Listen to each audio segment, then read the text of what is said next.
Bismillahirrahmanirrahim. Jangan lupa subscribe ya. Para muhibbin rahimakumullah, al-hikmatu tsaniyah min al-hikamil ataiyah. Qala al-imam al-arif billah Ahmad ibnu Athaillah rahimahullah wa nafa'ana bi ulumih. Iradatuka tajrida ma'a iqamatillahi iyyaka bil asbab minasyahwatil khafiyah.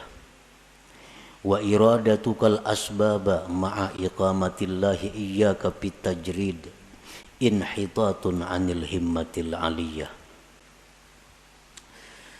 Hikmah yang kedua daripada al-hikam, berkata al-imam al-arif billah Ahmad bin Athaillah, bermula menghendakinya engkau akan tajrid serta menempatkan Allah akan engkau pada asbab, maka yang demikian itu merupakan keinginan jahat yang tersembunyi. Dan menghendaki engkau akan asbab serta menempatkan Allah akan engkau pada tajrid, itu merupakan penurunan daripada himmah yang tinggi. Nah, itulah hikmah yang kedua daripada Al-Hikam Ibnu Athaillah. Para muhibbin rahimakumullah, Allah subhanahu wa ta'ala berfirman dalam surat Az-Zariyat ayat 56, wa ma khalaqtul jinna wal insa illa liya'budun. Artinya, tidaklah aku menciptakan jin dan manusia melainkan untuk beribadah kepadaku. Ahli tafsir yang lain ada mengatakan melainkan untuk mengenalku. Jadi artinya bahwa kita ini dijadikan oleh Allah untuk beribadah. Untuk beribadah. Itulah tugas kita ada di muka bumi ini.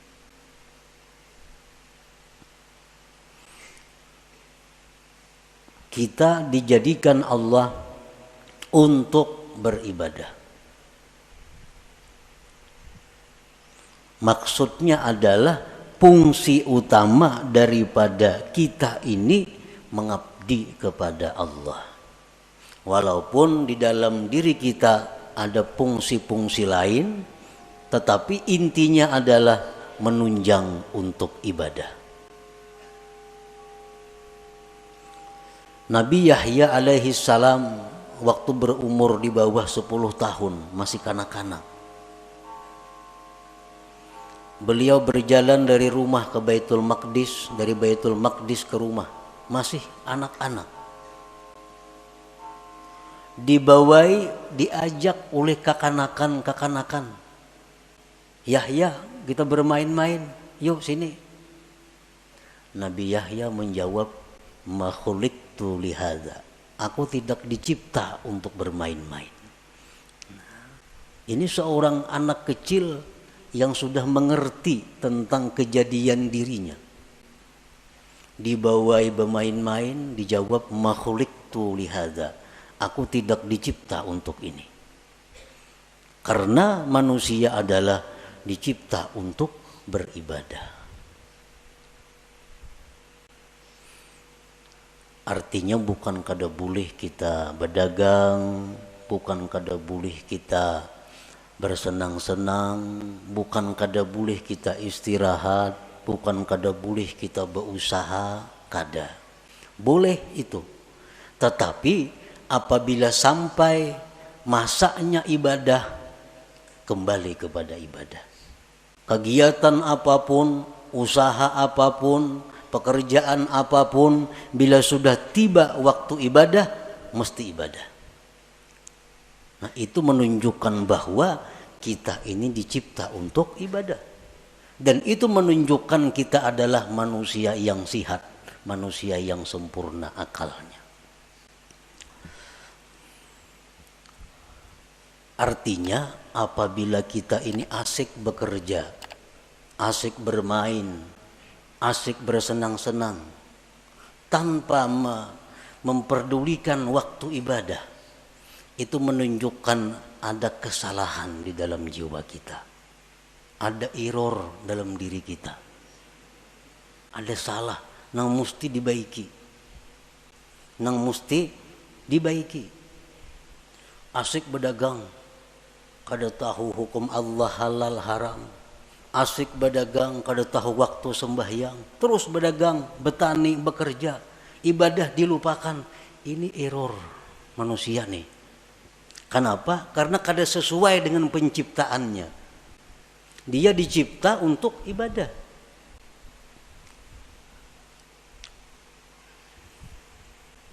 Pernah kita contohkan untuk lebih mudah mengerti dengan handphone, HP. HP itu dicipta fungsi utama untuk apa? Untuk komunikasi. Itu utama. Untuk bepandir kawan di sini lawan jauh di sana. Itu fungsi utama HP. Tetapi di dalam HP itu ada kamera. Dalam HP itu ada pemutar lagu. Dalam HP ada kalkulator. Dalam HP ada permainan. Itu hanya sebagai penunjang. Tapi intinya adalah untuk komunikasi. Nah, sebuah HP yang baik, HP yang baik nih, kita mutar lagu, mengaji umpamanya, putar mengaji. Datang panggilan dari jauh datang, ampihnya mengaji HP, ada panggilan ya. Putus lagu, putus apapun putus, panggilan datang. Karena HP ini fungsi utama memang untuk panggilan itu. Fungsi utama untuk panggilan. Rahatan menghitung kalkulator di HP. Masuk SMS, pajah kalkulatornya. Timbul pesan masuk ya. Karena fungsi utama HP memang itu, komunikasi. Nah, bila HP kita demikian, berarti baik HP-nya. Baik ini HP. Tapi apabila kita asik memutar lagu, putar lagu, panggilan orang kada masuk lagi, SMS kada masuk lagi, aur lagu harus berbunyi, ini HP error. HP ini sudah kada beres lagi. Kenapa? Panggilan orang kada masuk. Karena memutar lagu, memeriksa gambar, kada masuk lagi panggilan-panggilan orang. Ini HP sudah perlu dibaiki. Dan HP ini murah, rusak. Murah nih HP. Bilang kada berharga lagi. Karena fungsi utamanya kada berfungsi. Nah, demikian manusia yang sibuk dengan pekerjaan tanpa menghiraukan ibadah. Ini manusia adalah murah harganya di sisi Allah Subhanahu wa ta'ala. Itu sekedar perbandingan fungsi kita diciptakan oleh Allah. Wa ma khalaqtul jinna wal insa illa liya'budun. Jadi kan bukan kada boleh kita bekerja, bercari, berkabun, boleh. Tapi ingat, kita dicipta untuk ibadah. Kita dicipta untuk ibadah. Kita dicipta untuk ibadah. Kita seringkali memikirkan perluasan usaha. Ada usaha ini tangkap dan menguntungkan.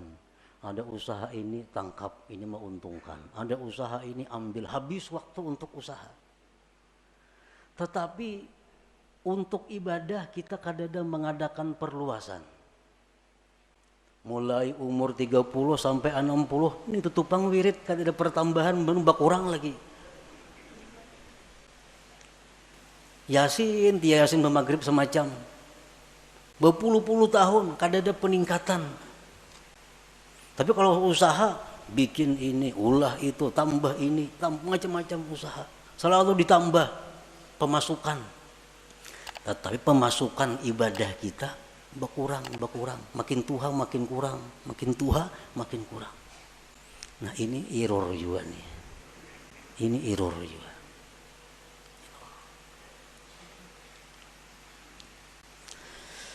Nah jadi selalu kita ingat bahwa kita ini dicipta untuk ibadah.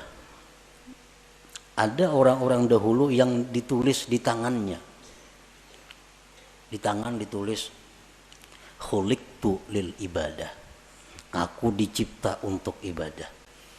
Jadi bila hendak kemana-mana, oh aku dicipta untuk ibadah, bukan untuk kena karuan, bukan untuk itu ini, aku dicipta untuk ibadah. Nah para muhibbin rahimakumullah, jadi tugas kita ini ibadah. Kita tidak bisa beribadah kepada Allah tanpa ada sarana dan prasarana. Karena ibadah ini memerlukan berbagai macam. Ibadah memerlukan kekuatan tenaga supaya bisa bergerak, supaya bisa sembahyang, supaya bisa naik haji, supaya bisa umrah. Itu perlu kekuatan.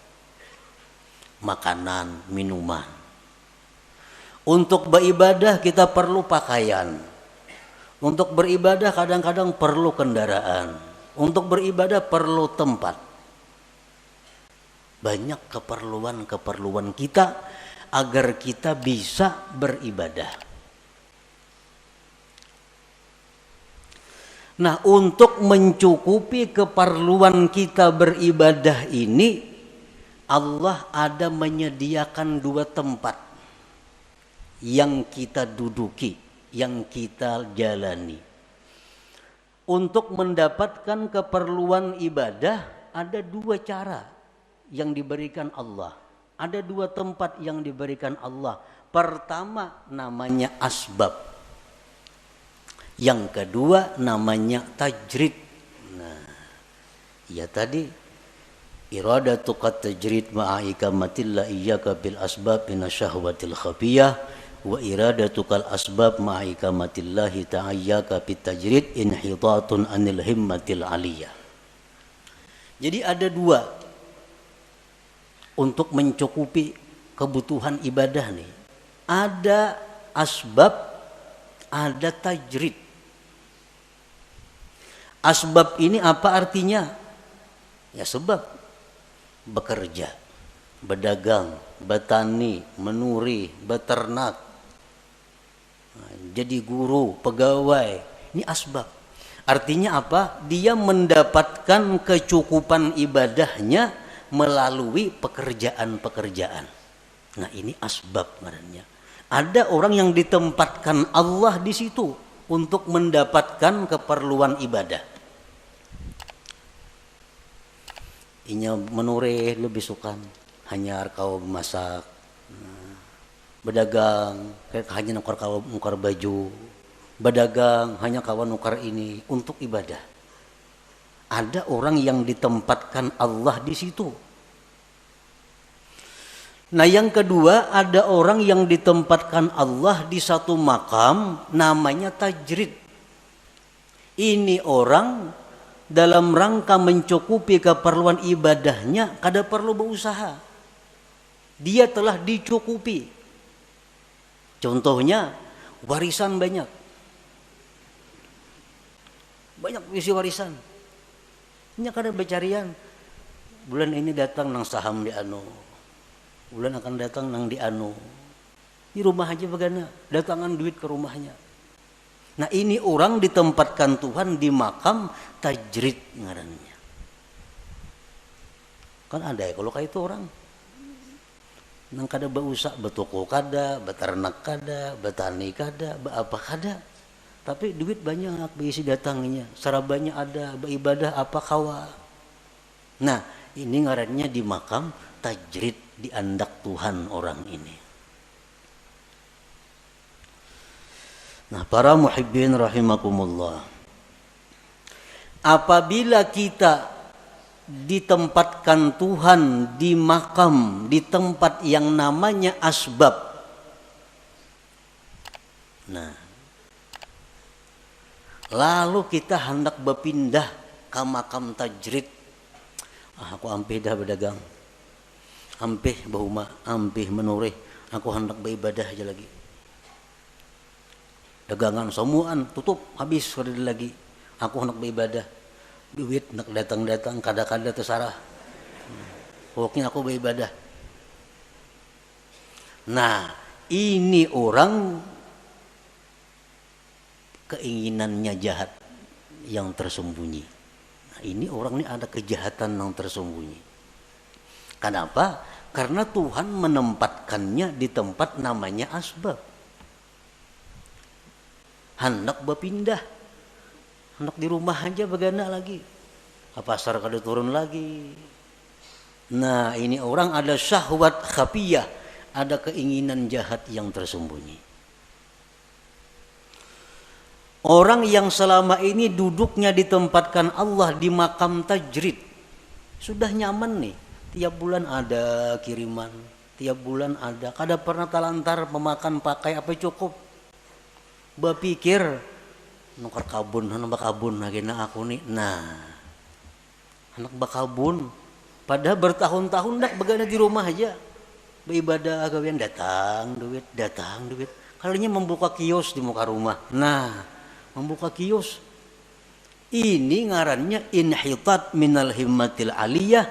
Ini turun tingkat ngarannya, turun ini, ada penurunan himmah yang tinggi. Inhitatun minal himmatil aliyah. Nah, para muhibbin rahimakumullah, sekarang kita mengetahui di mana Allah menempatkan kita. Ini yang perlu kita tahu. Apakah Allah sekarang ini menempatkan kita di satu tempat yang namanya asbab untuk mencukupi kebutuhan ibadah kita? Ataukah sekarang ini Allah sudah menempatkan kita di makam tajrid untuk mencukupi kebutuhan ibadah kita? Ini perlu diketahui. Tandanya orang-orang yang ditempatkan Allah di makam asbab, nang berdagang, bertani, bekerja, tandanya orang yang direstui Allah untuk itu. Ada 6 tanda. Bila 6 tanda ini ada pada kita, berarti kita direstui Allah duduk di situ. Jangan hendak pindah ke makam tajrid, ke makam nang kada berusahaan lagi. Tetapi bila mana 6 tanda ini ada sesuatu nang kada kita miliki, kada bisa kita dapatkan, berarti itu isyarat kita mesti pindah kepada makam tajrid. Nah, demikian pula sebaliknya, makam tajrid. Apakah dia di makam tajrid ini sudah diridhai Allah? Ada tandanya. Bila tandanya ini kada pas, berarti itu isyarat agar pindah kepada asbab berusaha. Nah, sekarang kita mengetahui apakah usaha kita ini diridhai Allah. Bila diridhai Allah, kita rusakan aja berusaha. Jangan berampi-ampi sampai mati berusaha. Sampai mati. Jangan berampi-ampi kalau memang di situ diridhai Allah. Nah, tandanya apa? 1, husulul kifayah wal muwasah lil fuqara wal masakin. Pertama, usaha kita yang kita jalankan selama ini cukup untuk keperluan kita dan bisa membantu orang lain. Dagangan kita, usaha kita, hasilnya itu cukup untuk kebutuhan kita, bahkan bisa membantu orang lain. Satu. Yang kedua, la yulhihil asbab an zikrillah. Usahanya yang selama ini dia jalankan kadang melalaikan dia daripada zikrillah. Sembahyang berjamaah nyak kawa. Ini tokonya para masjid. Yang berjamaah kawa. Ke pengajian aktif, kada terganggu. Baca Quran sekian juz sehari kawa. Usahanya kadang mengganggu dia daripada zikrullah. Nah, ini tanda yang kedua. Tanda kita ini diridai Allah dalam kedudukan berusaha. Yang ketiga, la yajurruhul asbab ila ma harramahullah. Usaha kita ini kadang menarik, membawa kepada yang diharamkan Allah. Nah, usaha kita nih kadang menarik kepada sesuatu yang diharamkan Allah.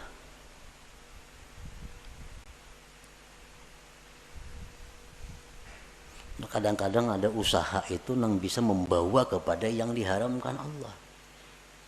Ini kadang usahanya ini murni, kadang membawa kepada yang diharamkan Allah. Satu contoh, sekarang ada usaha. Nah, kita kada kawa berusaha itu kalau kada membuka rekening di bank. Contohnya, karena perusahaan-perusahaan tuh nya kada hakun kita berkirim duit lawan sales nya kada percaya. Jadi kita ini mesti mengulah rekening maka di bank. Nah, maka di bank nang berbunga banknya, lain bank nang kehendak kita, kada bank nang ditunjuk inya. Itu ada bunga dapat kaina kita dari simpanan kita, karena mulah rekening pasti ada menabung. Ada mau liur basi aja mulah rekening itu ada duitnya. Nah, hendak berusaha ini mesti membuka rekening di bank, maka bank ini riba. Mau kada mau riba. Ini artinya sudah membawa kepada yang diharamkan. Nah, bila macam itu berarti usaha kita ini sudah kada diridai Allah. Nah, cari usaha lain nang kada menarik kita kepada yang diharamkan Allah. Banyak usaha lain nang kada menarik nang diharamkan tuh. Yang keempat, muasyaratul abrar. Dia berusaha tetapi sepergaulan dengan orang-orang baik. Usahanya ini usaha orang baik-baik. Yang kelima, mujanabatul asrar. Dia menjauhi orang-orang jahat. Nya kawa usahanya itu kada berhubungan lawan orang-orang jahat. Ahli sugok, ahli mafia, ahli apanya kawa kada berhubungan dengan itu. Karena usahanya kada ada sangkut paut lawan bubuhan itu. Yang keenam, husulun niyatis salihah, adanya niat yang saleh. 6 perkara tuh. Bila selama ini usaha kita ada 6 perkara itu, berarti kita diridai Tuhan duduk di situ. Jangan berpindah-pindah. Baik berpindah usaha atau berpindah kepada kada berusaha. Jangan. Itu sudah alamat. Coba bayangkan, kita ada berisi usaha pemasukan nih. Cukup bahkan lebih. Ibadah sedikit pun kada terganggu. Kada membawa kepada yang haram. Kakawanan orang yang baik-baik. Orang yang jahat-jahat jauh. Niat yang baik ada. Usaha apa lagi yang baik pada itu. Karena ini memang diridai Allah usahanya nih. Ukur aja usaha kita nih, pas kadan itu. Bila kada pas, usaha kita kada diridai Tuhan. Kita mesti pindah pada usaha itu. Kalau hendak baik, kalau hendak selamat. Bila ditarusakan, bahaya. Kada percaya, buktiakan nak kaina.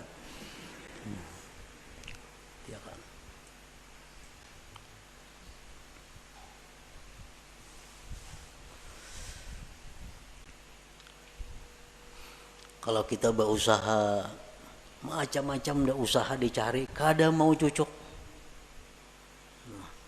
Berusaha ini gagal, berusaha ini gagal, cari usaha ini kada mau baik juga berusaha, macam-macam cara sudah ada nang baik, cuma ada haramnya. Ada nang baik, cuma di lingkungan orang-orang jahat. Ada nang baik usaha, cuma kada kawasan bahayang, ribut.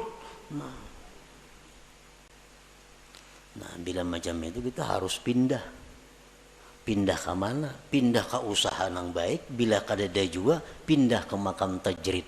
Nah, pindah ke makam tajrid. Pindah ke makam tajrid lagi. Dan bila Allah memerintahkan kita ke makam tajrid, itu Allah bertanggung jawab. Ada pacang kelaparan kita ada pacang susah, ada. Karena ini Allah yang memindahkan kita ke makam tajrid. Kalau kita berpindah seorang, nah itu bahaya. Bahaya. Para muhibbin rahimakumullah. Jadi dalam usaha itu diperlukan juga niat yang baik. Karena usaha ini menentukan sabilillah atau sabilis syaitan itu diniat. Usaha sama, turun katuku sama, buliknya sama, bulihinya duitnya sama, tapi nasayakung niatnya salah, fisabilis syaitan. Nasayakung niatnya baik, fisabilillah. Nah, jadi niat. Orang yang usahanya diridai Allah itu dia mudah untuk mendapatkan niat-niat yang baik itu. Apa niat yang baik? Kita berusaha.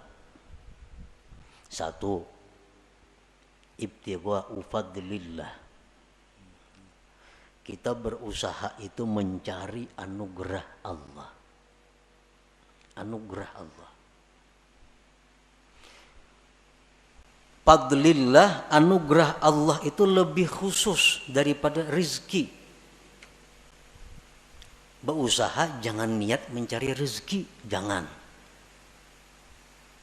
Berbahaya. Kenapa? Sebabnya dalam mazhab ahlu sunnah wal jamaah, ar-rizku yasmalul halala wal haram. Rezeki itu termasuk nang halal dan haram. Makanya doa rizkan halala, jangan supaya rezeki nang halal. Kalau kita berniat mencari rezeki, nah itu salah. Rezeki itu bisa halal, bisa haram.